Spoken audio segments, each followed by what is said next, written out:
is wise to the world of danger. One who is new to the stories of old. One who is privy to the mysteries that linger. What will they find on their quest into the cold?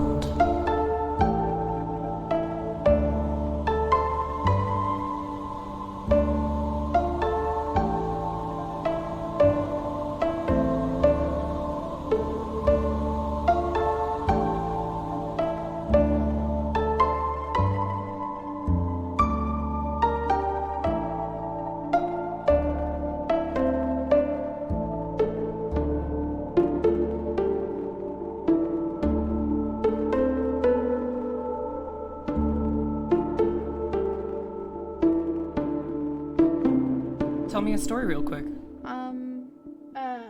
Once upon a time. I got Pop Rocks. Yeah? They're lychee flavored. Nice. Yep. I wanted your story to be long enough so that we could hear the audio quality, but all you said was 3 words. Like, what did you do with the Pop Rocks, maybe? I ate them. When? Sometimes. Sometimes. Oh, still currently ongoing. Yeah. Has Pop Rocks. I have more Pop Rocks still. Good story. What do you think it would be like to lay in a bath of Pop Rocks? Effervescent. Like, as they're popping. Like, do you think it would feel nice? Well, yeah. Duh. Like a bathtub full of Pop Rocks? Yeah, and then, like, you pour the... It'd be sticky, that's for sure. Yeah, but for a second, do you think it'd be blissful? Yeah. Or do you think it would all be hell? Here's the question is, would it just be full of only Pop Rocks, or would it be like a bunch of Pop Rocks and then water? Well, you gotta water them down to pop them up. No, you get in the bathtub just filled to the brim with Pop Rocks, and then your sweat activates. Fair enough. Sweaty Pop Rock juice. Honestly, probably the main experience you'd get is just you'd feel buried, because they're pretty light individually, but I mean... That's because you don't have a bathtub full of them, right? Sand is pretty light. Yeah, that's a good point. Getting underneath a bunch of sand. You could die like that, probably. Yeah, definitely could. Definitely could die like that. 100%. Try eating the Pop Rocks. Don't try eating the sand. Well...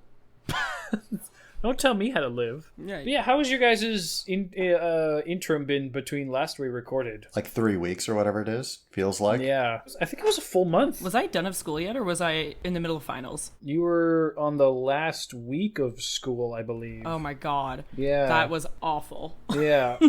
But I did good. I thought that I was literally going to get, I thought that I was actually going to fail all of the classes, and then I got all A's because I'm just a genius. Oh. I texted my mom. She said I'm the smartest child, and she implied I'm the favorite, but we all know it's not true.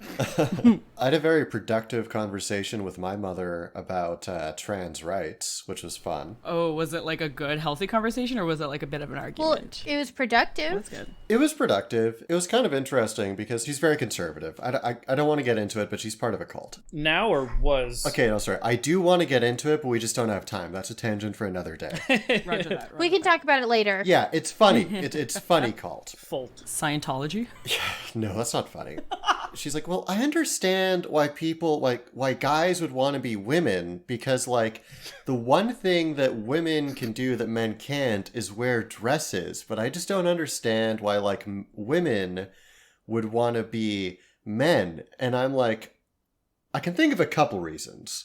But she also, voluntarily opted into an explicitly patriarchal religion. So I'm like, I don't think a lot of those are going to fly. Is your mom a lesbian? She's like, I would never want to be a man. Men are gross. Women are pretty. Yeah, we just had the much more salient conversation about, the inner experience and how there does seem to be a gender dysphoria and et cetera, et cetera, et cetera. And she's like, oh, I never thought about it like that. And here's the thing, is that she's a teacher, right? Oh, God. She's not an asshole or anything. That's not my concern. My concern is this, is they go through, training courses and everything, here's how to talk to them, here's how to do everything.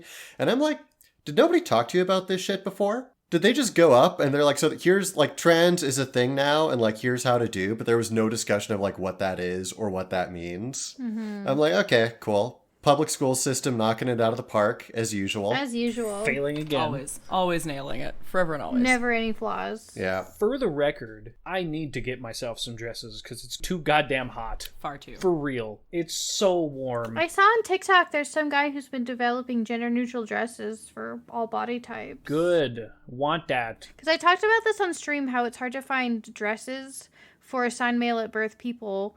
Because, like, dresses designed for female assigned at birth, like, they have, like narrower shoulders, and they have a space for, like, the titty, and, like, other things like that people assign male at birth. Like, it just doesn't fit their body type just because it's made for, like, a different type of body. Yeah, it's like how female-bodied people have to, like, get specific suits, whether they're cis or trans or whatever. It's like the same thing for dresses, I would assume. Yeah, because it just doesn't fit the same way, and it just doesn't look right.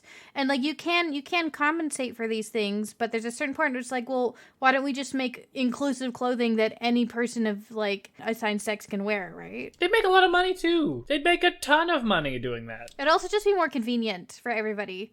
I'm fully in support, obviously, of, like, you know, men being able to wear dresses and dresses being made to fit male bodies.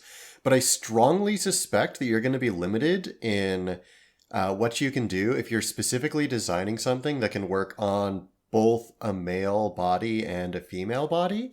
And I suspect that you're going to get a lot further by making dresses for male-bodied people and for female-bodied people than trying to, like, basically make something that fits everyone. I don't know if you can actually do one-size-fits-all with dresses. Well, I mean, you could make, like, a design for a dress and then, like, make variants for both. You know what I mean? But then you also don't have to classify them as, like, oh, this is for, but just being like, these are shorter ones and these are thinner ones. I think would make more sense. Like, I prefer men's pants more so, but that's just because I like the high-waisted without making my cooter look weird. And on the note of the weird cooter... I've just stopped talking about my cooter in the fucking cold open. Take it away, Marilyn. Hello, friends and foes alike, to another episode of your weird coworker's favorite Dungeons & Dragons actual play podcast, Tales of Bone and Ice. Today with me, as I always am, is me, Marilyn, playing Meris, the Dragonborn Paladin. Joining me is Grimhilde, playing Cukunkana, the teenage angst-riddled Kalishtar Druid, and accompanying the both of us is CandorCore, playing Condemned, the large and in-charge Goliath fighter of the group. And to lead us into death and glory both in and out of this podcast is our Dungeon Master, Brian. Now, come along with us as we traverse not only our icy homeland, but the scorching desert as well, in order to further unfurl the mysteries surrounding this wacky and terrifying world. That's how you intro, bitch.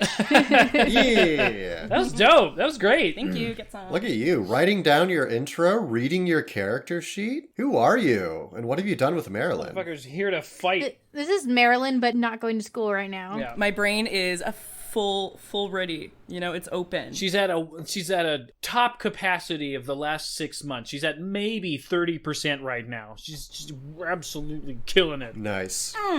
So roll your recap rolls, baby. Nat 20. Today is my day. Grim didn't even get out dice. Nope. I got an 8. I didn't listen to anything because I was so disappointed by my equipment issues last time, so I know I'm gonna get really bad. Well, 7. Oh! Fucking knew it. This is why I call it every time, because I'm always right. It's your secret cap. Yeah, like all straight white guys, I'm always right. So. Oh, yeah, for sure. Shut up. Who said that? That is so weird. Let's see, what happened last time? We were accused of murdering Rando McDead. We gave a whole bunch of shit to Accusation Chan. Then we met up with Bro. Kind of put us more or less immediately in charge of the investigation, which means that it was a missed opportunity to have killed someone. But, you know, whatever. So we rounded up some witnesses and the likely suspects, brought them into a tent. Meris killed his lead investigator. Cukunkana played a little bit of good cop. That's so funny. Condemned play a little bit of kind of crooked cop. Worst or like cop, nihilist cop. Yeah, I don't know. Potentially should have gotten fired, cop. Yeah, just like murder's fine, but we do need to figure this out. Yeah. I'm not saying you did it. I'm just saying if you did do it, that's okay. Yeah. I'll take my bribe in the form of food, please. That got pretty far with the first guy and not far at all with Anybody else in different ways? Yeah. Big crocodile tears. Let's see. We brought in Accusation Chan. I remember specifically Accusation Chan was just awful, and we all kind of want to pin the murders on her just out of principle now.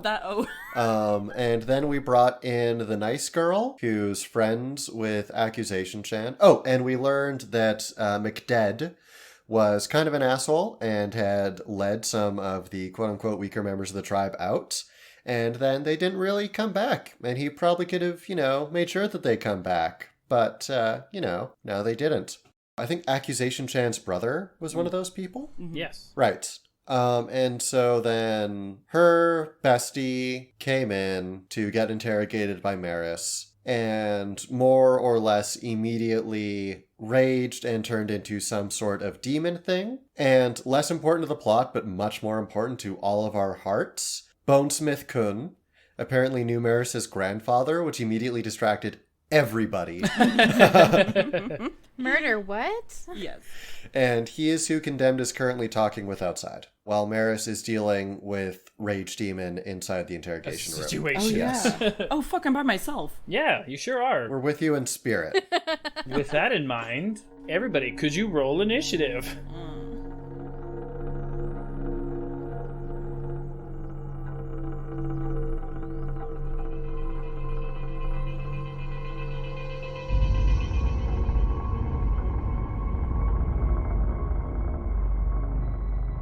Do I do this with disadvantage because I'm outside the tent? No.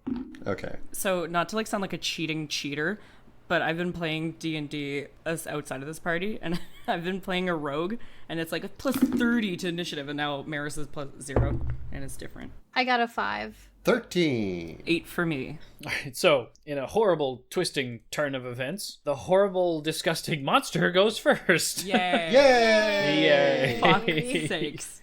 Just for everybody at home who has played video games, which I assume is maybe half of the listening audience or something, maybe a bit more than that. You fucking nerds. It sort of looks like a big, tall Dead Space demon with a bunch of disgusting arm spikes and a really distorted, pained expression on their face. Oh, come on, no, you can give a more thematic thing than that. Yeah, give us more. I've never played Dead Space. Try something it's massive. It hunches over you at 6.5 feet tall. Its maw opens.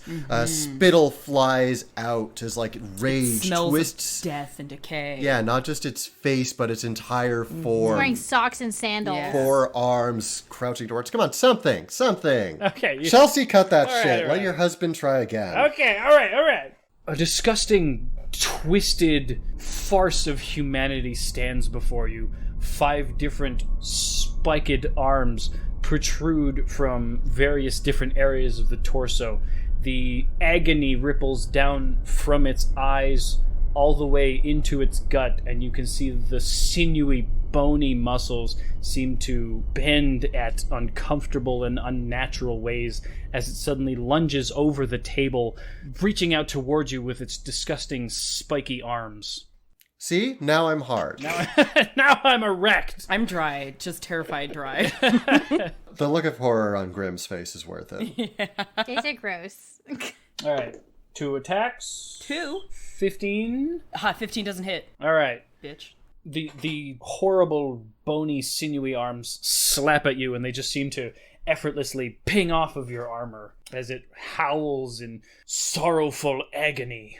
Anyway, Condemned, it's your turn. You hear some screaming and some pinging inside. Some slapping noises. Okay, so Condemned looks up from his very involved shop talk conversation with the Bone Forger, whose name I forget. Vec. Yes. Okay, so he looks up from his conversation. He says, hold that thought. And he starts running in towards the tent. Because we're standing a little ways outside of earshot, I assuming I pretty much need to use my movement and my action to dash just inside of the tent. Can I get inside of the interrogation room? You can get inside of the interrogation room if you use your action and all your movement. All right, so I do that. I burst through. I witness what Run is past Cukunkana and everyone else. You guys just hear horror from one room, and then you hear thud, thud, thud, thud. And then the camera stays in that room as you just hear Condemned go, what the fuck? And that's his turn. All right. And then Meris, you just got attacked by this horrible monster and also condemned just like an Olympic athlete ran into the room. I think still Accusation Chan, right? This is not Accusation Chan. This is Juuly. Oh, sorry. Right. She's not like the other girls anymore. She's not like anything anymore. I think what I'm gonna do is I'm going to hit it. Cool. That's a good way to start. Strong start. Wait, do I have bonus actions? That depends. Is it like preparing smites and stuff? Smite is a full... Oh, it's a bonus action. Why didn't it pop up under bonus? You're stupid. So you have spells that are smites that you can prepare before you attack. Are you talking about Inspiring Smite? No, Searing. Okay, yeah. So if you hit with that, and then you spend a spell slot to also do Divine Smite, that's called a double smite. And that's why paladins do so much damage. Oh, fuck. Should I do that? Yeah, let's fuck this bitch up. All right. Let's go right off the bat. Okay, so I'm gonna use... Okay, how do I do You pick a spell smite from your bonus actions. Yeah, so I have a Searing Smite. Okay, so you cast the spell Searing Smite. You sort of put your hand along the side of your blade as it begins to ignite in flame. Okay, so it deals an extra 1d6 fire at the start of each of its turn. Until the spell ends, the target must make a Constitution saving throw. Yeah. So that's when you hit the enemy next. So now I'm gonna hit it with my greatsword. Okay. I'm so sorry. I haven't done this in a long time. Okay, so that's 17 plus 8 to hit, so 25. That hits. Fuck, yeah, it does. And then 2d6 plus 5. So it's 5 plus 4, so 9 plus 5 is 14 damage. Plus a d6 because of your Searing Smite. Oh yeah, plus 1d6 is 5. Okay. So 19. 19. And are you going to hit with another smite on top of that? Because you can burn a spell slot to hit with a Divine Smite. So you can add 2 more d8. Can I burn a level 1 spell slot? Yep. Well then fucking yeah. All right. Wait, what is that? 2d8? Yes. Wow. I know that this is really riveting, guys. I really want to impress everybody. This is D&D combat, man. Yeah. 6 plus 6. That's 12. Okay, so 19 plus 12 is... 31.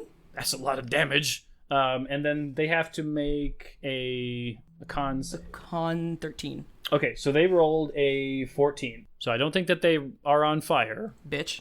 On a failed save, it takes 1d6 fire damage. That was a successful one. On a failed save, it takes 1d6 fire damage. On a successful save, the spell ends. Yes. So it still gets hit with an extra 1d6. But next time, it's just the spell's over. So. Oh, so now it doesn't next time. So it still takes that damage. Yes, okay. I'm going to point at it and I'm going to say, I found you out. No, I'm going to say, Jacuz! Of what? Because I found it out. We did the whodunit and it was Juuly. Juuly Jacuz. Nailed it. So you do have another attack. I have 2 attacks? Yeah, level 5 you get 2 attacks. Fuck, I'm good. Okay.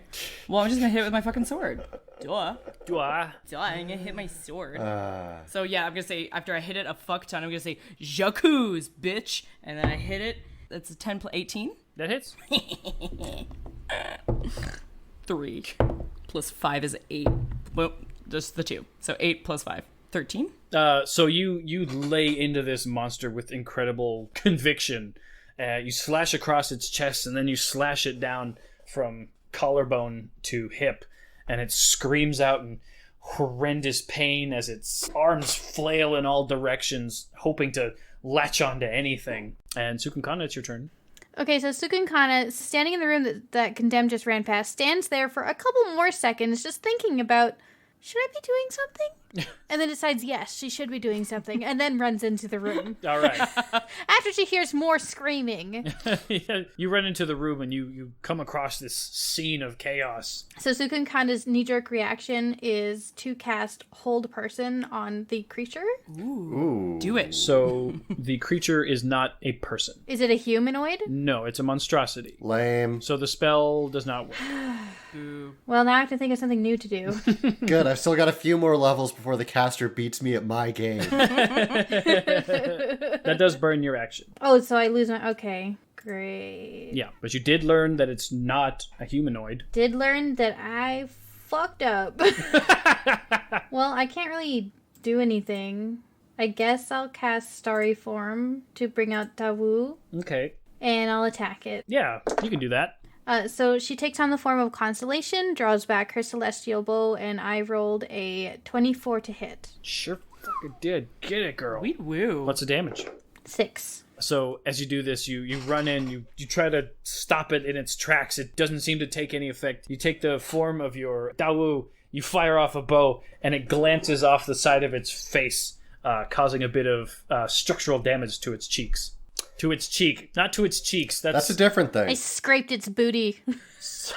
It's turn, and it turns to Meris, who just landed this horrendously painful blow upon its body, and swipes out with 2 of its spiky tendrils yet again. 16? Nope. It seems to be falling apart and unable to do anything. It's because I outsmarted it Yeah. during the whodunit episode. It begins to weep tears of black ichor. Ew. Condemned.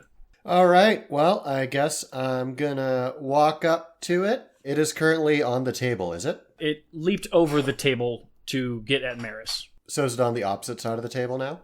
Yes. Okay, cool. Wait, how big is the room? Room's about 15, 20 square feet. Okay. How tall is it? I'd say like standard sort of 8, 9 feet tall. All right, well, he's going to hunch over a little bit then. And he's going to say, Uvard. So, Become a large man. yeah, he's going to become large. It is a tent, so it's... I know, but he doesn't want to, like, collapse it around. Mm-hmm. And he is going to make an athletics check. And what he wants to do is to basically grab this thing and then slam it down on the table. All right, so we'll do contested athletics. Yes, sir. All right, so that is 12 plus 7. Yep, so 19 total. 24. Of course. He's going to do it again. It's a 14. 19. Yeah, of course. Oh my God. You know what? I just want to do... Let's just keep going. Let's action surge. Action surge. Really? You just keep pushing this thing down, trying to get it on the table. All right, 23. 19. Finally. Okay. So you're able to slam this thing down on this table. Right, so I just like... and then... slam. Stay down. And I'm going to try and elbow it. Now, so it's... As it slams down on the table, it's prone. Yes. Okay. So as long as I'm holding there, it's prone, which means people making attacks within 5 feet of it get advantage, including Miss Meris. So this is looking real executioner blocky to me. Fuck yeah. Oh, fuck yeah. And I'm going to try and just pile drive its face. Sure. So that is a 26 to hit, which I assume is a hit. Yeah. I hope is a hit, I should say. Yeah. And that is 9 points of bludgeoning damage. All right. This very dramatic scene takes a sudden turn for the almost comical as you take this horrible, flailing, spiky monster, slam its head down on the table, and then sort of elbow it in the back of the head like a Tony Jaa movie. I like to think it's an inspiring contest of strength, really. And I end my turn. Okay, sounds good. Meris. Mm-hmm. You now see this young girl who's taken the form of this horrible monstrosity pinned to the table as if it were a chopping block. Wait, how old was she? I thought she was a woman. I'm not a girl. Both her and Kale were definitely under 20. Oh. But you wouldn't necessarily know that because I don't know if you're how familiar you would be with the age of lizards and dragonborn and stuff. Okay, because I don't think you said that before. I just imagined her as like someone in her like mid-20s. Me too. Or like early 30s. Oh, I imagined like 40. Yeah, I kind of feel a little bit worse about strongly considering pinning a murder on accusation Shan now. She's just a shitty teenager. That's just like what teenagers are like. She's just a teen. She's just a kid. They're like Cukunkana age. Okay, that's more forgivable then. Yeah, but I mean, she's also a giant fucking monster at this point, so I don't think... Well, I mean, yeah, we're gonna have to kill this one. Probably. Maybe we don't need to kill her. I was thinking we could try to get Kale, accusation Shannon here, to calm her down, was my idea. Oh, yeah. I was also kind of thinking of not beheading it. I was also kind of thinking of like Grapple her, letting the people do what they want. and then bring Kale in, and maybe... Yeah, maybe that's what Cukunkana can do. She can bring Kale in to, Yeah, that's what I was gonna do next turn. Yeah, excellent. Okay, I like that idea. Okay. I'm gonna get the shit beat out of me in the meantime. Yeah. Sure are, bud. I sure am. I'm trying to think of what I should do then, because I don't want to behead it, but like I want to. You can do non-lethal damage. Yeah, I think I'm just going, so I'm going to take my greatsword and I'm going to try to like slash at its limbs more so, just to kind of help it to like make it to like stop flailing as much. She has played Dead Space. You what? In Dead Space, you have to like shoot the limbs off of the aliens. Oh. Yeah. Roll numbers. With advantage. You get advantage because it's prone and grappled and shit. Yeah. And as I'm hitting, I'm going to be like, listen, just because you're sad doesn't mean you get to murder. Shunk. Just because it needs to learn. But also, I only rolled a 4 plus 8, 12. With advantage? Oh, no. A 7 plus 15? Yeah, that hits. Hey! Okay, good. Woohoo! Woohoo! I get partial credit for this. Yeah, oh, absolutely. All right. 2d6 plus, so 5 plus 5, 10 plus 15 Okay, so for the first one. So you take your greatsword and you basically say like, no, you have to stop all this chaos, and then you chop one of the arms clean off. Ooh. What? It flies off into the distance and disintegrates and melts into sand. Ew. You have another attack. Perfect. Oh my god. So much for getting someone to calm her down. I don't know. I wonder if this is like a sandy exoskeleton, and if we strike too deep, if we're going to start finding person underneath. Oh, that's what I'm going for the limbs, you know? You gotta shave off, you gotta carve the bark. Good call. All right, what'd you get? 18 to hit, That hits. and then 6 plus 2, 8 plus 5, 9, 10, 11, 12, 13. Okay. So you take your blade out and you go for another limb like you just did. Yeah. This one doesn't fly off. Instead, the spike is facing downward, and it gets buried into the table, so it's now fixated and stuck in there. Nice. It's still pinned and stuff, but it looks really mangled and messed up. Is that the end of your turn? Yep, that's all I can do. All right. Up next, Cukunkana. Your sister runs into the room, concerned, confused, and as she sees what's going on, she looks at all three of you and says, "What are we doing? What's the plan?" I need Kale in here. I think we can calm it down. It seems to care about her. Okay. And then she runs out, So this was her quest. and now it's your turn. You guys don't kill them. Don't kill her. See, this is why I was going to hold person them. Yeah. Also, because the whole person is ridiculously powerful against a single opponent. Because they are restrained, and that means that... No, they're not restrained. They're paralyzed. Oh, they're paralyzed, and that means that hits are criticals. Yes. Oh, that's what that means. Cool. Pretty good, Grimmy. The table's made of sand, right? It seems to be potentially made of something sand-like, yes. But it's also bleeding black ichor, or crying black ichor. The sand is? The monster. No, not the monster. The table's made of sand. Oh, the table is made of sand, yes. Cool. I want to use mold earth to take the earth out of underneath it. Yes. To kind of put it, like, lower. All right. Like, kind of just drop that. Like, I want to shift the sand so it moves out from underneath them and kind of, like buries them. Like, you know, like actual sand. So that would be... To kind of restrict. I want their head to be out, but, you know. That would be 2 uses of this spell. So if you do that once and then try to do that again next turn, if Candor's able to keep it stuck there, then that could work. Are you doubting my rolls for some unknown reason? Anybody can roll a 1 multiple times in a combat. Grim. For real, though. Oh yeah, that's more likely. Yeah. She burned my fucking hand off. Okay, well, in that case, I guess I will just cast Enhance Ability on Condemned. That's a good call. Yeah. Quite smart. So that I'll just be like, keep him still. And I cast Enhance Ability on him. I already have advantage on strength checks. Oh, okay. Never mind. Yeah, those shitty rolls were with advantage. Yeah. Wow, that's Yeah, awful. Yeah, that's embarrassing. it is.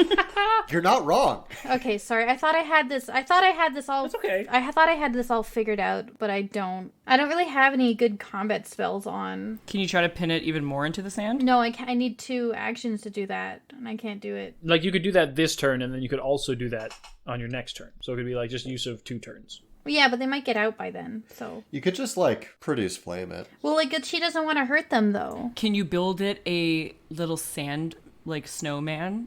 And then we'll dress it like Kale, in case Kale doesn't want to talk to it. Yeah, and just be like, look, be nice. Your friend, yeah, Kale's here. That'd be so funny, actually. And we'd be like, hey, it's Kale. Stop being a bitch. She's made of sand? Sort of. Like, she's made of something that's, like, sand-like material. When her arm flew off, it turned into sand. That doesn't mean she's necessarily made of sand. But by all means, like, whatever you're thinking of experimenting, just give it a shot. What if you spray her down, because then she'll turn into mud? Yeah, but I don't want her to die. Blast another leg off. I don't want to permanently maim them. That's what healing is for. I don't know. We really came a long way from murdering Bill Luckyfoot to trying to spare this big monstrosity. And I think that's growth, and I'm really proud of us. Truly, it is a full-ass character arc. I guess, I don't know. Can I hold my action? Honestly, you could just cast Shillelagh and then, like, hit her with a stick. Yeah, I guess I'll just cast Shillelagh. All right. I don't really have a lot of options right now for what she wants to do because I was I put all my spells towards murder mystery this morning. It's fine by me, because from what you people have told me, the people who like Condemned like him because they empathize with being a marshal, and waiting 5 minutes for the druid to decide to cast a cantrip is just the most martial mood. Well, I had other plans. I just can't execute them. I thought it over, and I was like, okay, I'm going to do this turn. And then I was like, oops, can't do it. NVM, JK. All right, do you say anything whenever you hit her with your stick? I just do a little bop, and I'm like, stop it. That sounds right. You mind telling the listeners what you got for your numbers? I got a 9 damage and 18 to hit. Okay. You bop her on the head. Bonk. Stop it. Bad monster. Also, it counts as magical in case that mattered. Like for resistances or anything. It doesn't matter, but I forgot about that. So the monster begins to twist and shift and is trying to get up, but it feels like it won't be able to, so instead it turns its spiky death upon you, Condemned, and swings at you with horrible disadvantage.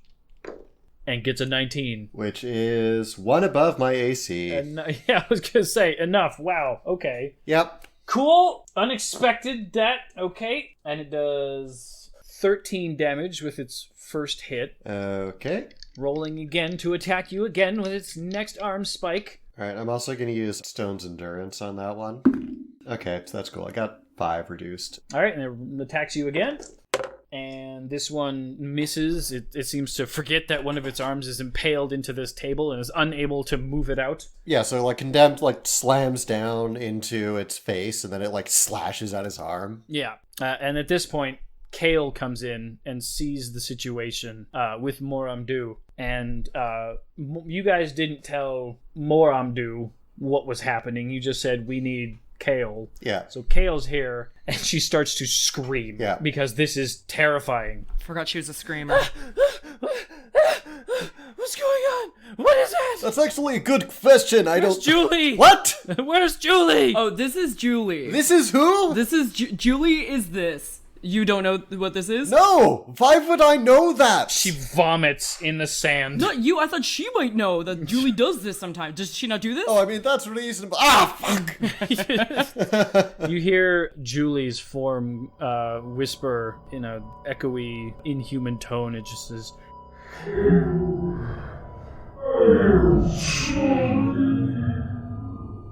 Does that mean you're going to stop?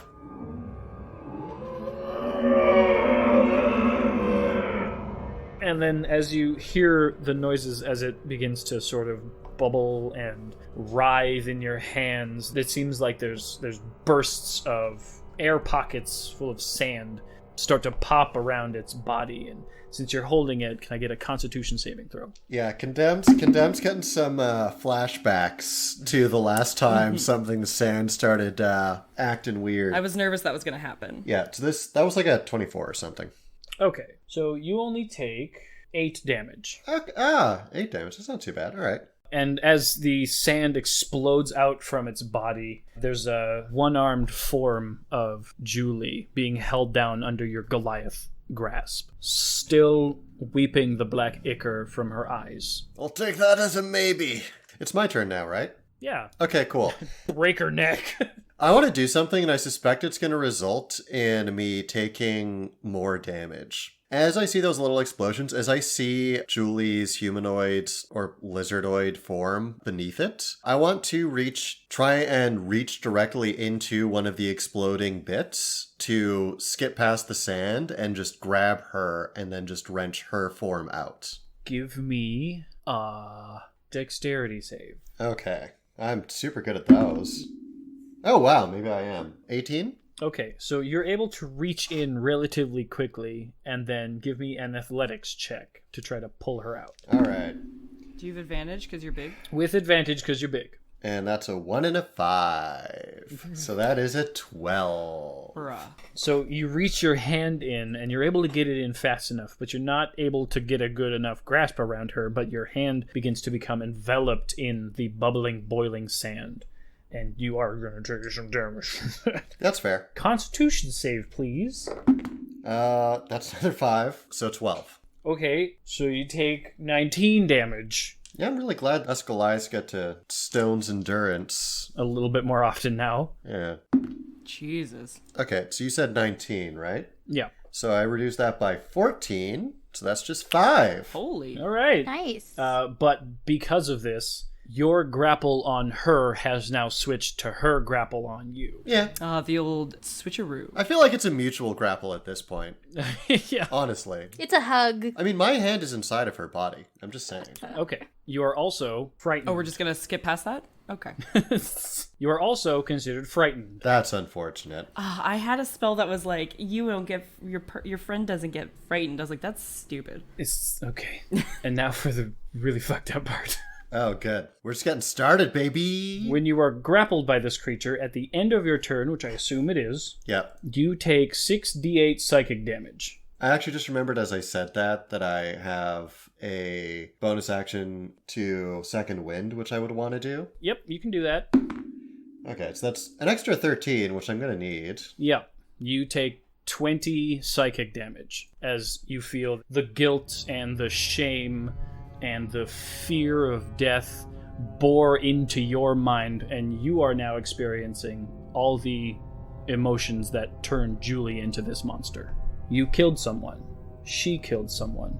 She shouldn't have done that. It was a mistake, but it felt like the right thing to do at the time. And now she feels guilty. Cool. All right. I don't suppose I have resistance because I already went through that character arc. Nope. It's kind of like... Could be like it sends you back into those emotions. I feel like... Do you want to roll a sanity roll? Yeah, that's fair. Okay. Yeah. Why should I start getting good rolls now? I don't know. 9.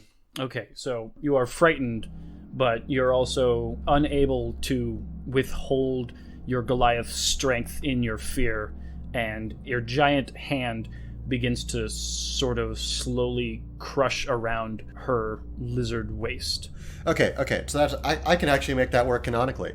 So as you'll recall, or may not recall, Condemned's reaction to that guilt was rage. So he's trying to push past the feeling of guilt by tapping into that as he's brought back into that psychic dark place. Meris, it's your turn. Condemned looks fucked up right now. So what does Juuly look like right now? You can see parts of her humanoid form within these Swiss cheese sort of sand armor that she's kind of wearing around her body. Gross. Okay. She has one arm because the arm that you cut off was one of hers. Well. Shit happens. Well, turned into a monster, you might lose an arm. So can I use command on her? It is a wisdom save. I think so. It says to just a creature within range. Yeah. Cute. Okay, perfect. So I'm going to see Condemned looking not so hot and like seeing the Swiss cheese monster. And I think I just kind of pity it, but I'm also kind of just like mad at it still. So I'm going to just look at it and I'm going to say, Juuly, grovel. So the target falls prone and then ends its turn if it does a wisdom 13 save. It got a 6. Oh! Hey! Well, I mean, she's already prone, but she's lost a turn, so... Good. Cukunkana, it is your turn. And also, incidentally, your sister asks you what to do. Big surprise. Okay, I'm gonna turn to Kale. She's in the room, right? She's crying and Is screaming. she close to me? Yes. All right, I'm gonna grab her by the shoulders and I'm gonna look her in the eye and say, Kale, you need to calm down because that's your friend and she's not going to make it unless you can help her. Can you do that for her? Okay. All right.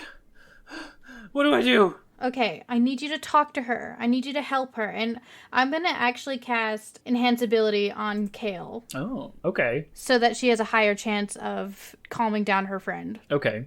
And she says, if you don't help her, we're going to have to kill her because she's dangerous. Okay. And then she stands up and she rolls her shoulders back and she looks at Juuly. And do you have anything else to do with your turn before she does some stuff? Yeah, I'm gonna cast Healing Word as a bonus action. So Enhance Ability is a leveled spell, so you could only cast a cantrip bonus action. I don't know, I'll do a little jig. Yeah. What do you want from me? What do you want from me? So, do you do a jig?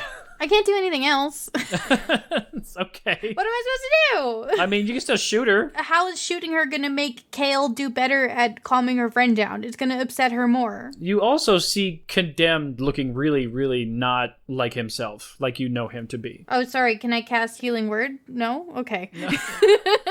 All right, then. Grim is a sass machine today.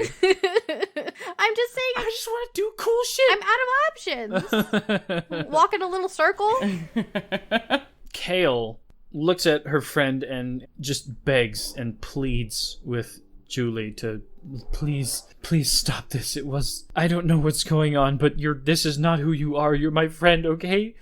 Please pull yourself together so that they don't have to kill you. Roll a persuasion check. At advantage. Oh, holy shit! That's a 1 and a nat 20, and since she had advantage... Oh, Nice. Holy shit. Since she had advantage, she got it. Oh my god, saved lives. You feel Juuly's form, the sand, begin to dissipate from around your hand and her body. But you are still in the same place that you are, so your grip continues to tighten on her, slowly crushing her hips and her rib cage with your Goliath grasp. Oh, you know, you win some, you lose some. Ribs. Everybody, you see Condemned slowly crushing this now helpless young girl in his hands.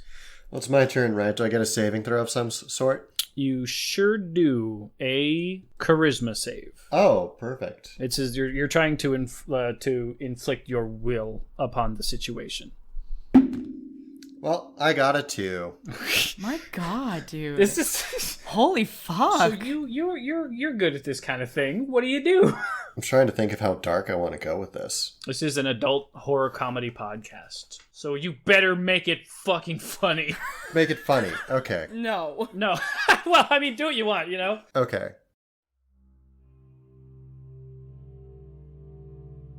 Condemned wouldn't say much because even when he was younger and a lot more violent, he didn't speak a lot. He had a temper, but he wasn't very vocal. He tended to be fairly, not quite reserved, but you know what I mean. So he is inside of his own head. But for the viewer's information, the psychological emanation has brought him to when he was younger, when he was still dealing with the guilt in very toxic ways. And he is brought back to a recurring thought, this recurring thing that he would have when he was younger, of blaming the girl that he killed for everything that had befallen him. And he is reliving this sort of dark, sort of this satisfaction that he took in reliving the thing, as if, like, she caused me all of this damage, but at least I got her. You cannot see that. But there's a twisted look of almost satisfaction on Condemned's face. And you don't know the source of that, but the viewers do, and they can judge him and me for creating him. For a scarce moment, the room falls to a near silence beside the groaning and creaking and cracking of the rib cage and spine and hips of this young girl as she cries out in horrible agony as Condemned crushes most of her torso. How much damage do you do? Oh my god. Well, I guess that depends. So as part of my class and my fighting style, I would naturally deal 1d4 damage because she's grappled by me, and I would also probably be doing the 1d6 extra for Giant's Might that I forgot to add before, but it doesn't matter. But I guess it's DM's choice. Do you think it would just be my unarmed damage? I think it would be those 3 things probably together. Yeah, yeah. So that is 2d6 plus 1d4 plus my strength. Okay, well, luckily I rolled terrible as usual. So that is 7 plus 4, so 11 points of bludgeoning damage. I did a little bit of, like, deciding in my head right before I heard you say the numbers, and I was like, okay, so if he does more than 10 damage... But, like, it's probably not going to happen. When has Condemned ever done more than 10 damage? You would never! He's not that kind of guy! I love that the one time you, like, do your job right is murdering this girl. So she doesn't even get death saves? She's an NPC. Well, yeah, but she's not a monster enemy. Commoners don't get death saves. And if we're being honest, Condemned in this moment in time is not trying to preserve her life because he got a 2 on his charisma check. You can feel the air escape from her lungs through the grasp that you have just under her rib cage, and everyone else sort of hears the squelch of life leave her body as Condemned's hand comes away covered in black ichor. You return to yourself, and you also shrink down to normal size. Cukunkana looks at Condemned and raises her celestial bow at him. Because she didn't know what was going on. She just saw him kill someone that was finally calming down. And she looks at Condemned in the eyes and she says, "What the fuck was that?" So Condemned, you see like the look on his face is like the heavy breathing, kind of like slows down, and he looks down at his hands. Condemned looks at the young woman that he just killed, and when Cukunkana says that, he looks up at her, and there's a moment of like that moment where you realize that you've done something horrific. As he looks around, he's assuming inside his head for a second that this is a dream. He realizes that it's not, and then he backs away very violently, like he's afraid, from Cukunkana, and he backs into the back of the tent. And if it is possible for him to do so, he's literally just going to rip the tent from the bottom of the sand and just book it. As you do so, everyone who was told to go home is still outside. They're wandering around, they're gossiping, they're talking, and they see you effectively rip open this tent and part of it collapse to the ground as you sprint off. I don't know where you're going, but you are going fast. Yeah, he just aims for like at the nearest edge of the encampment that he can, and he's just like fucking off. You're just, as you book it as fast and far as you can out into the distance, everyone else, you see him leave. What do? Cukunkana's gonna whistle for her lizard, for her kishki, and chase after him. Your lizard is back home. Oh, right. Okay. Well, in that case, she sighs, and I'm assuming, has he made it 60 feet away yet? I'm going to say that, yeah, he's just got to 60 feet away. You're going to cast Hold Person on me, aren't you? Yeah. I am. All right. But actually, okay, so she's gonna raise up her hand, and she's about to cast Hold Person, and she kind of like watches his like running away figure, and then like sort of her eyes light up as though she's casting a spell, and then it kind of looks as though she fails the spell, but she didn't actually finish casting it, and she just let him run. I think Meris walks over to Cukunkana too and just kind of... She looks at Meris and she says, "Should I kill him? Because I could." I don't think you should yet. No. I have 240 feet of guiding bolt. I could kill him. I think we need to give him some time. I don't know what the fuck just happened. Kale cries out, "He killed my friend! That's what happened!" Sukun kind of walks back into the room, and she kind of looks... I want to use Reach Beyond on the body. Yeah, hell yeah. I rolled a 27 because I got a nat 20. Okay. She doesn't even look at Kale. She doesn't even talk to her. She just goes over the body and starts investigating it. As you investigate the body and you use Reach Beyond, the connection is uncomfortably fresh. You can feel that if there were a way to bring her back right now, it could be done. You can tell that if you were to try to bring her back to life, there's a guilt and a shame that would keep her from allowing herself to come back. There's a degree of her spirit that believes that this is what she deserved. So, okay, this is up to your discretion as a DM, because I'm going to do stuff that is not in the game. So I want to try to kind of like mind link-esque to the energy that I can sense. Does that make sense? Yeah. So I want to like lean down and like, can I just burn like, I don't know, like a 3rd level spell slot to try to do this to try to connect? Yeah, you can absolutely give it a shot. We'll say you burn your 3rd level spell slot, and then you're going to need to do a wisdom saving throw as well, because you've never mind linked with something that had so recently died. Claymore and Alexander are nothing like this. I have advantage on wisdom, which is a good thing because I rolled not good. So that would be a 17 because I rolled a 2 and a 10. Damn! Okay. They gotta have advantage. I wonder what it's like for advantage to be useful. Yeah, go figure, huh? Feels so good. So as you are able to just barely link your mind to a freshly dead soul, specifically because of your connection to the great beyond, it hurts a lot. The wailful agony burns in your soul, and it reminds you of that dream that you had, where you woke up and felt like you had done something wrong, and pieces of it come back to you. You remember seeing Maha as a grotesque, horrible monster. You remember seeing lots of wildlife and lots of flora and fauna all around you.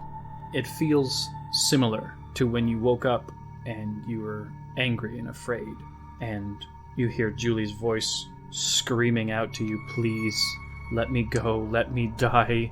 This is torture. Why are you keeping me here? I deserve this. Please let me go, let me die." I didn't have a second part to this. I didn't think this shit would work. I didn't think this fucking through. I'm assuming her eyes are like glowing and going crazy as hell right now, hey? Meris, Cukunkana looks fucked up right now. It's sort of like early on when it seemed like she was getting help from a being from beyond or some sort. It sort of feels like that right now. Is taking the place of her eyes. Okay, so Cukunkana's going to say to Juuly, she says, "This is your last chance to say goodbye to Kale." And then she mind links to Kale. Ooh. Fuck. You're fucked. Damn. Kale grabs her temple and falls to the ground and is writhing in mental anguish. Kale, you need to calm down. This is Juuly. You need to say goodbye. Her eyes are rolling into the back of her head as Juuly's consciousness is too overwhelming for her. As you say, calm down, it's like you're talking to a brick wall. There's nothing registering. All she's experiencing is the agony of the freshly dead. God, these people just can't give us anything. We try and give them some peace, and honestly, like, I'm doing my best here. I even cast Impassibility on her earlier, and she isn't even using it. Oh yeah, doesn't she get at least a saving throw? At least a saving throw. Come on. Okay, she rolled a 2. You're lying.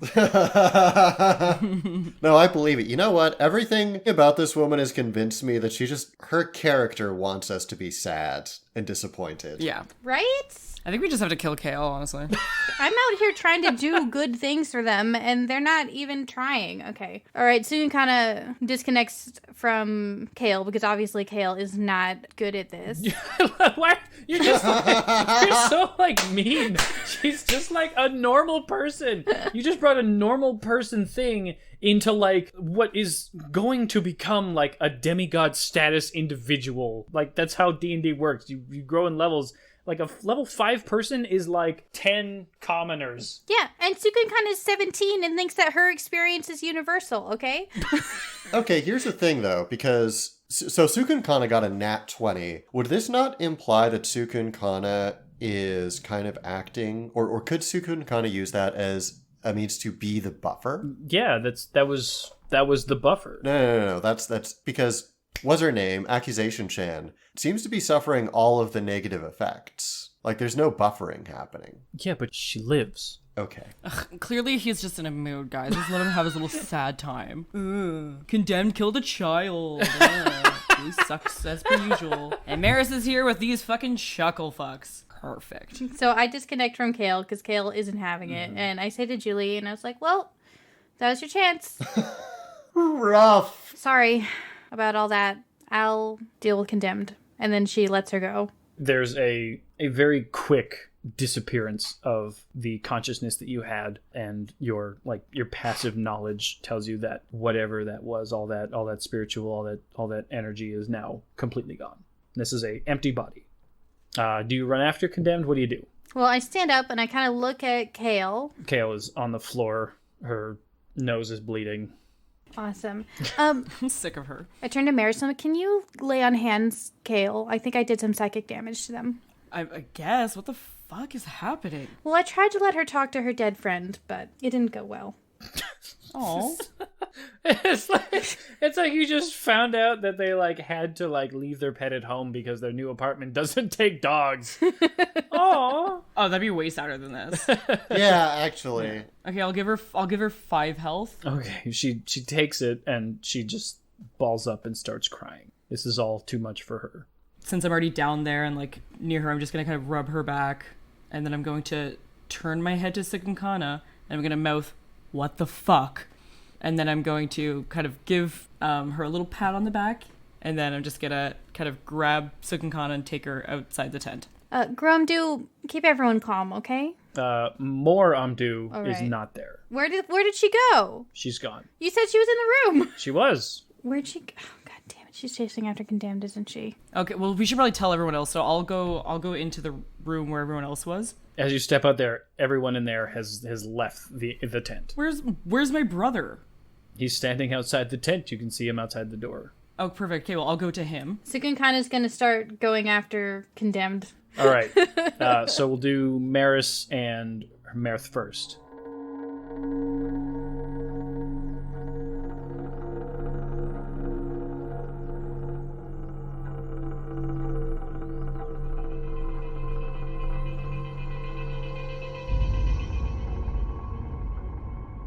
Meris, what you did in there, that was... I don't know what the hell happened, but you were incredible. I know. Listen. So, Juuly turned into a big, weird monster. Yeah, I heard something in there. I wanted to make sure everybody got out and was safe, and I was gonna stand guard at the door in case it got out. Well, no, that's fine. Julie's dead. What the... You guys had to kill her? Well, she turned into a big monster, and then she did try to kill all of us, and then she got crushed under Condemned's giant body, because he was like big. Have you ever seen that before? Have you ever seen anybody turn into like a sand monster before?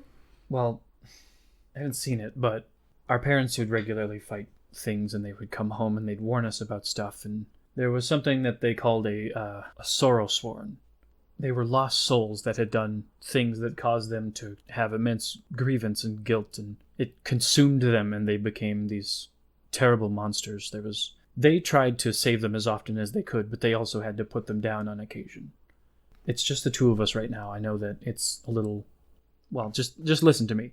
Whatever happened in there, you guys don't have to worry about any consequences. You're supposed to be in charge here, and I am in charge here, so whatever happened in there, we can work this out, okay? People will listen to you, and they have been listening to me, so we can bend things in our favor. Whatever happened in there, you're going to be okay, and your friends are going to be okay, okay? Listen, I don't think there's too much bending of the truth that needs to happen. Juuly was a lost soul, like you said, and the grief had fully consumed her. I don't think there was any way that she was going to be able to come back out of this and come back as a whole person. Does Meris believe that? I don't know. I don't think fully, honestly. Okay. Yeah, I mean, especially because they definitely reacted very strongly to Condemned killing of her. I'm going to need a deception check. Okay. It's a bad look for Meryl or whatever his name Merth. is. Merth. 17. Okay. He's like, okay, well, I believe you. Like a fool. Dumb bitch. You stupid Like a bitch. dumb bitch who rolled an 8. He's not a good leader. He's a bad leader. This is like when my brother convinced me that Buckley's tasted good, and then I drank like a bunch of it and I threw up everywhere because I believed him. Oh my god. You can overdose on that stuff. Okay, well, then you guys really are going to be okay. We don't have to deal with anything. It'll be all right. The thing that needs to get dealt with is Kale. She saw it. She saw the whole thing, and she isn't going to be okay, and her feelings towards Juuly are going to cloud her judgment, and they're going to cloud her judgment about Condemned because he had to be the one.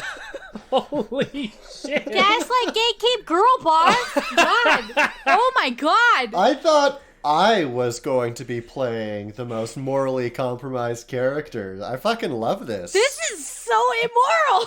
This is as hell. Listen, I killed Bill Luckyfoot, remember? And then I had to deal with fucking Fang turning into a great ball of fire. So we're doing this as casualty-less as we can. You went from being maybe the most morally upstanding of the group to being, like, now easily the least. Okay, I think that there's some gray areas here. Okay, I didn't kill the kid, first of all. Second of all, I need to keep this party together so that we can fucking save other people. I think that's really I didn't kill them. I'm just covering it for the person who did. I'm not covering it. You are! This is exactly what you're doing! This is some true neutral shit. I'm using my political connections to cover up a crime. I'm using my golden bloodline to manipulate facts. You're basically like that lady who was like talking about Donald Trump's alternative facts. Like, I'm a PR bitch. Yeah. so he says, I saw Condemned running off and I didn't want to chase him, but I did see that green woman chasing after him as well. So I figured that it would make sense to stay here. Oh, Moramdu? She ran after Condemned?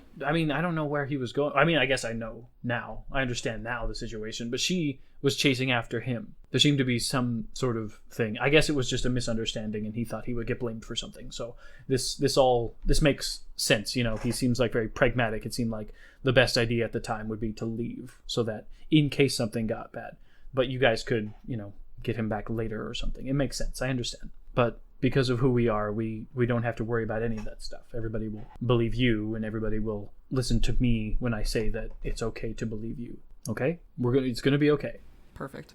Just make sure your people are okay, because clearly guilt and grief can turn anyone into a monster. So I don't want that to happen to my friends, and I don't want that to happen to your community. Are we clear on this? Yeah, of course. Okay. I'm going to go get everybody inside now. And we can hold a meeting tomorrow or something, tomorrow morning, first thing. We'll talk it all out and we'll get it all sorted and everything will be okay. All right? Is there any chance that anyone else is going to be one of those sorrow sworn? Is this going to trigger anything else in anyone else? Not to my knowledge. I don't think it'll be too much of an issue. It seemed like a very personal thing, so it was just between them. Okay, I'm gonna go. I suppose you should probably, I don't know, clean up this tent or help somebody or maybe go after your friend. I don't know what to do. So you do your thing. You are much more qualified for this kind of thing than I am. So I'm just gonna make sure everybody's inside. Okay? You want me to clean the corpse up and stuff? Well, I mean, if you're willing. Well, do we have a third-party person? I got a big bitch to go. My big guy. Your brother's first instinct is to give you complete access to the crime scene for the explicit implied purpose of cleaning up any evidence that you want hidden. Oh my god. Oh, yes. Oh, right. Oh, god. Just kidding. Scratch that. The murder mystery is now us. Oh, shit, how the turntables. I said it was a missed opportunity to murder someone, and I didn't know I meant it. Oh, can I ask him before he leaves? What do you do with your dead? Well, usually we just burn them. You don't have a pit that's secretly full of dwarves to throw them down into? That's what we do. Oh, yeah, you guys don't have a magical pit of dwarves? That's super weird. This place sucks. Oh, my God. I have to go do this. People are going to start coming and talking and stuff. Okay, I'll go do this. Okay, so he starts lobbying, like, all right, everybody, we've figured everything out, so you can go back inside your homes and we'll have a meeting about it tomorrow morning. First thing, first light, I'll explain everything. All right, I'll bring Meris with me as well. You all know she was meant to be here and I wasn't, so everybody go inside. Curfew is active. I want to try to make eye contact with the people, just to kind of like give them like a nice nod, just kind of like a confident face to look upon, like it's all dealt with, don't worry. I want my face to be the one where they see that's just like, yes, it's all good. We trust you. We believe you. Persuasion check, please. With advantage, because this is like insane. Also, I like how your brother almost sounds like he has a spine when he's doing the leadership thing.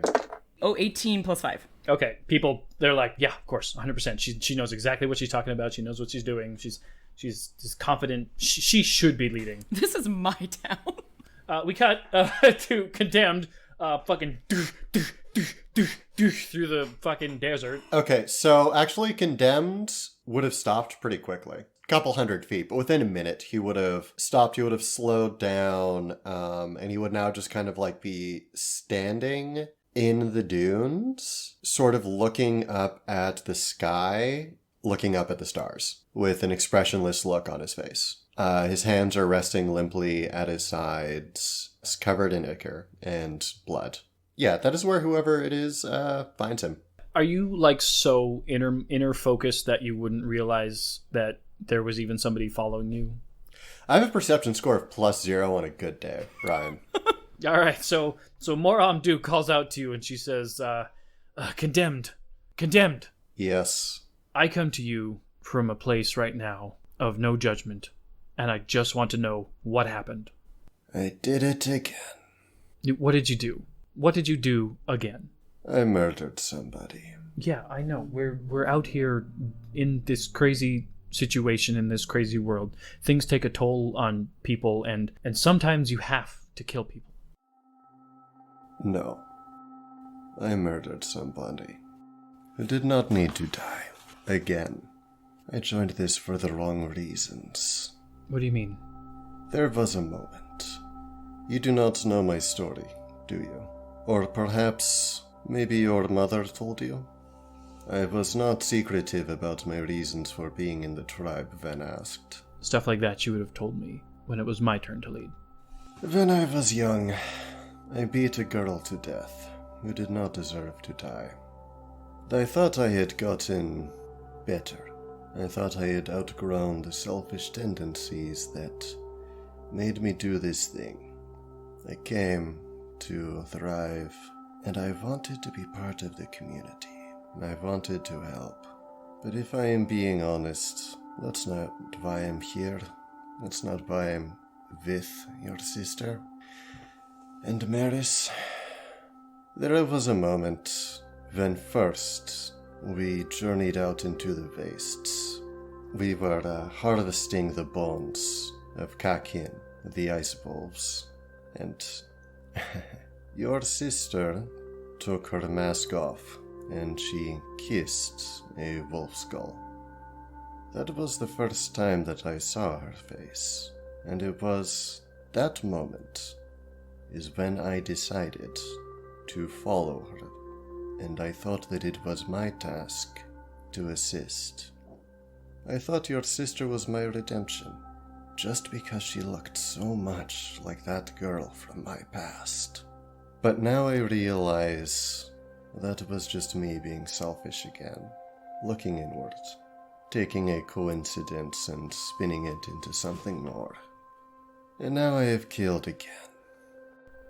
We don't live in a world or a life where redemption is common.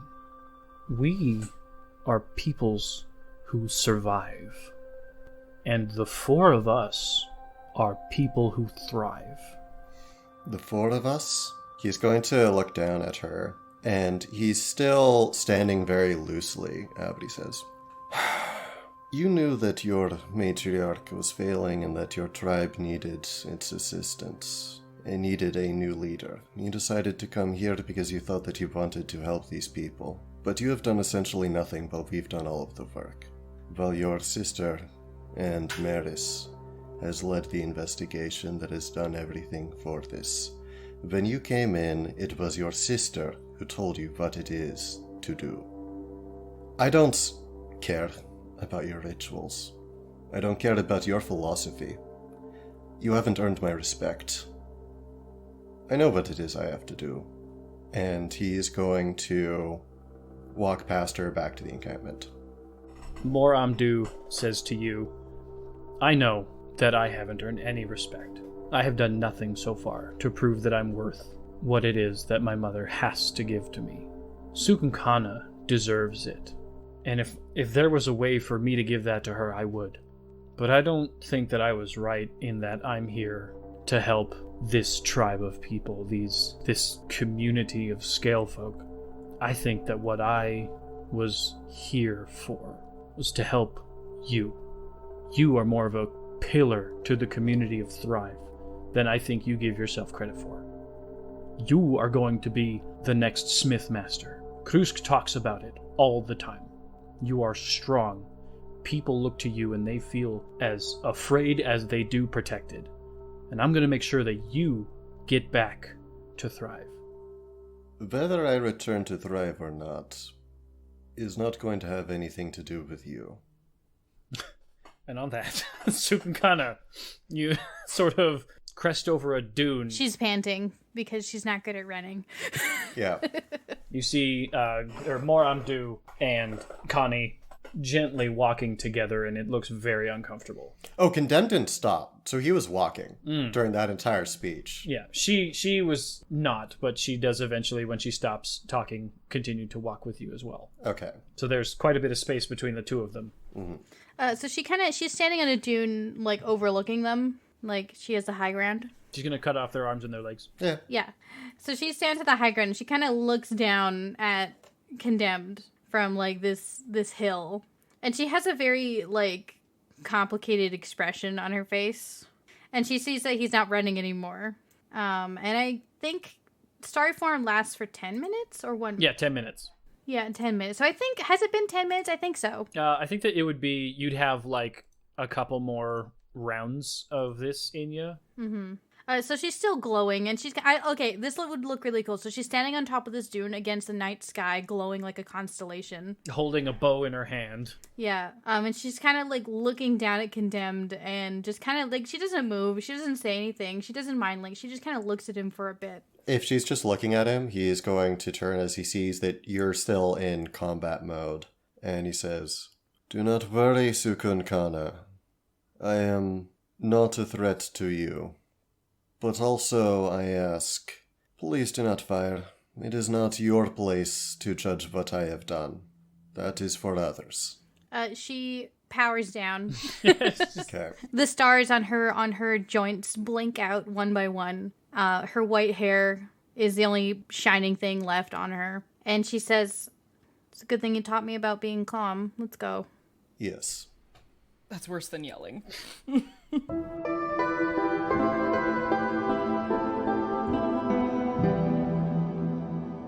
Meris, you're at the crime scene, alone.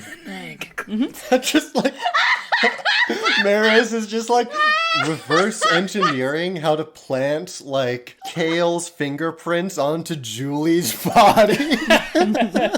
When I was gonna make a joke about being like, and you guys walk into the tent and all you see is Juuly's body being roasted over fire like a pig, just like do. They said they burned their dead. Like, I don't know. I don't know what to do. Okay, so what do you do? Well, is Kale there too, still just like weeping in the corner? No, Kale, You're in the crime scene alone. crime scene alone. Kale's gone. Perfect. We have Juuly's dead body. Obviously needs to get dealt with because like that might bring an upset to the community if they see it. Yeah, and your brother made sure that everybody was inside their homes. Mm-hmm. So I'm wondering if I should take the body away to burn it. Do whatever you want. You have the run of the town and the crime scene. Maybe if you are thinking about how to dispose of the body, maybe let the town do its normal ritual. Well, that's what I was thinking, because, like, she just has, like, a normal body. She doesn't have an arm off, but, like, they're going to know tomorrow that she turned into a monster. So, like, that's fine. So I don't really think that there's too much at this crime scene that I need to do. Is there anything there that can I do an investigation check? Yes, you can do an investigation check. Okay, because I don't know what to do here. Because I was just going to comfort Kale, but if she fucking left, then bye-bye. Okay, well, that's a 3, so I can't imagine I find too much. So are you investigating the body? Oh, that's smart. Now I shouldn't do that because I only rolled a 3. Yeah, okay. Okay, so the only thing you find when you look around on the body is a small black, what we would know to be obsidian, but it's just sort of like a black crystal that seems to have fallen out of Juuly's abdomen. It's on the ground next to her. Gross. Okay, can I wrap it in like a cloth so that I don't touch it directly? Yeah. I don't want to touch it. She feels weird. This makes sense. I don't know what to do. Because, like, yeah, I feel like I should let them kind of deal with the body. Can I cover her in anything? Yeah, you can find like a bit of tarp. A tarp or like, well, I mean, the tent is kind of fucked up right now. There's lots of, there's a blanket, there's a tarp, there's stuff around. Perfect. I'll cover her with a blanket and then... okay, so we found the crystal. Is her body scathed in any other way other than her arm being chopped off? Like, did the hot sand do anything else to her? Or it looks like she has something similar to, like, I don't know, have you ever fallen in sand and, like, sort of, like, messed up your knees or whatever? Not in sand, no.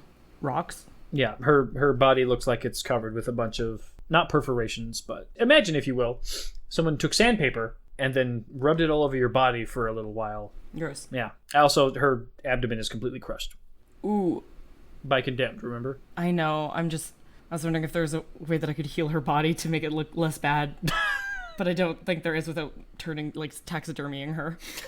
And I don't want to taxidermy this kid. That seems like a bad waste of my evening. It's probably a lot of what corners do, actually. Yeah, I'm not a corner. I'm a big lizard. I'm a big dragon. That's fair. Just a simple Zembo. Right, truly. So I feel like the small black crystal is really all I needed to get out of this room. So I think I'll just kind of I'll kind of guard the body, but I kind of want to keep an eye on where they kind of left to, just to see if they come back. But I have her body covered with a blanket. Eventually, the other three of your companions make their way back to town. What do you two do with Moram do as well? Condemned's ignoring her. Not what do you do with her. What do you do? And she's also there. We get rid of her body. We kill her. Tempting. This would be one of those very, just awkward silent walks where nobody's, talking or making eye contact. It's not really it's a nice night out kind of walk, I don't think. It's the opposite of when Bill Luckyfoot died, when you had all these poignant ideas about what you wanted to think and say, and you're learning new things. You're like, this is a bad day. Yeah, this is just a bad day. Condemned seems to be at a strange sort of peace. That's uncomfortable. Yeah. Yeah, I hate that more than anything. Do you guys show up? Yep. Yep, we I guess, show up. Yeah. We go back through that hole that he ripped open. Awesome. Straight to the crime scene. Yep. He's going to look down at the body and then look up at you. And since you're both in the room, it seems appropriate to say. So, what happened after I left? Meris is going to give a very pointed look. At Cukunkana or at... No, at Condemned. She's just used to being the one in trouble. Yeah. Yeah, now you get a scolding, bitch. I'm not going to clean up any more of your fucking messes, okay? This is dealt with. You need to figure your shit out. What do you mean dealt with? This is dealt with. We're having a meeting tomorrow. I think maybe you shouldn't be there. We have the town on our side. This is cleaned up. We're fine. But if you ever pull this shit again, I'm not going to be behind you on this. You have some guilt and you have some shame, and I don't know what's going on with you, but you're corrupted, and I'm not going to have that. We need to take care of this kid, okay? Can you do that? Can you help me? Help them? No, I don't think I can. Meris, I don't want you to clean this up. I've done that before. I've already had one young woman die without any closure to her loved ones. I've already had someone clean up after my mess. I've already had things obfuscated for the greater good. I don't want that. I'm going to be at the meeting tomorrow. I am going to tell them what happened, and I wish for them to judge me and give the sentence that they feel I deserve. This is not my first chance. This is the second time this has happened. Is it just for me to keep getting away with these things? Well, I feel like the only piece and the only justification you need is from yourself. I also think that the only person in this whole community that has a say in what happens is Kale. Those people don't have to say anything about what's going on. I think you should either talk to Kale and let her do your judgment. Kale's... Okay, do you think Listen, Kale's my age, okay? I don't think I could make that kind of choice. Our conversations with her do not imply that she is the sort of person who is comfortable with taking responsibility for decisions. Putting myself before her judgment would simply result in her waffling or taking some middle way so that she can abscond from any guilt associated with actually having to have made a decision herself. If the community of the person who I killed believes that there is some lesser punishment, then I will take that. If not, I am not running from my crimes anymore. You say that I have to find peace myself. I have found it. This is it. I submit myself for judgment. I take the punishment, whatever it is. Nobody covers up for me. If you respect me, if you respect this community, then you will let me do so.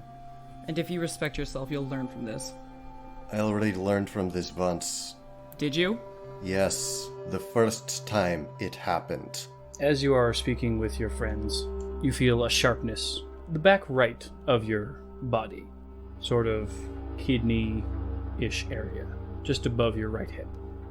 Behind you materializes Kale. She has plunged a jagged, serrated bone dagger into your back. You take 21 damage. All right. So here's the deal. I have 20 hit points remaining, as well as 1 use of Stone's Endurance remaining. So Condemned is going to take the dagger, and he's going to turn, and you can see him starting to immediately reflexively start that thing where he hardens up. But instead, when he looks back and he sees who it is, he relaxes before falling into unconsciousness. He says, "Looks like I was wrong about you." And he falls down. As you fall, you lay down. The two of you see her straddle his body, ready to plunge the knife in. Thank you everyone for listening to episode 20 of Tales of Bone and Ice, starring Grimhilde as Cukunkana, Marilyn as Meris Terracit, Candor is Condemned, and myself, Brian Sherwood, as the DM. Music and editing done by Chelsea Love, with additional editing done by Brian Sherwood. With that, Arc 2 is wrapped up, and we'll be taking a couple months off to get ahead on editing, a few live streams in, and of course, some episodes recorded for all of you. It's always a treat getting to use your names in our show, so please keep using the hashtag BonePod and getting our show out there so we can keep putting you in our world and creating these wonderful memories together. Follow us over on Twitter at BonePod and also on our TikTok at Tales of Bone and Ice. With that, thank you for being here for 20 whole episodes, and we can't wait to share at least 20 more. And remember, stay hydrated.